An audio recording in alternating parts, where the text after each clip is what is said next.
मुल्तान में city traffic police ने corona virus की एहतियाती तदाबीर पर अमल दरामद के लिए मास्क ना पहनने वाले शहरियों के चालान करने की मुहिम शुरू कर दी है। सीटीओ मुल्तान जलील इमरान ने दोस्ताना माहौल में शहरियों में मास्क और फूल तकसीम किए, जबकि मौके पर चालान भी खुद किए। इस हवाले से मजीद बात कर लेते हैं ब्यूरो हेड मुल्तान जावेद इकबाल अंबर से। बताइएगा जावेद।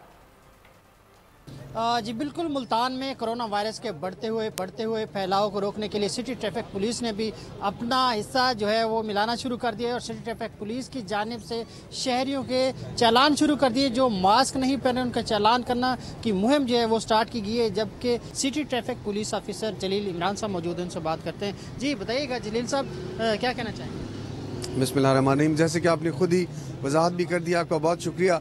और आपके बोल चैनल के ज़रिए, बाकी मीडिया के जितने भी चैनल हैं उनके ज़रिए मैं बतौर सिटी ट्रैफिक पुलिस के चीफ के ये पैगाम देना चाहता हूँ। और उसी मुहिम का आज से हमने बाकायदा आगाज़ कर दिया है, जबकि ये पहले मीडिया पे हमारे FM के ज़रिए भी हमने चलाई हुई है कि इस वक्त थर्ड वेव जो बड़ी तेज़ी के साथ जो है वो असर अपना दिखा रही है। ये चालान करने की मुहिम कब तक जारी रहेगी? चालान करने की मुहिम इंशाल्लाह भी हमारी जारी रहेगी जब तक हमें कोई इसमें विजिबल चेंज महसूस नहीं होता। जी बहुत शुक्रिया। सिटी ट्रैफिक पुलिस ऑफिसर जलील इमरान साहब मौजूद थे। उनका ये कहना है कि शहरियों को चाहिए कि वो एहतियाती तदाबीर पर अमल दरामद करें, मास्क पहने, सैनिटाइज़र का इस्तेमाल करें और जो भी एहतियाती तदाबीर हैं उन पर अमल करें ताकि कोरोना वायरस के बढ़ते हुए फैलाव पर। बहुत शुक्रिया आपका।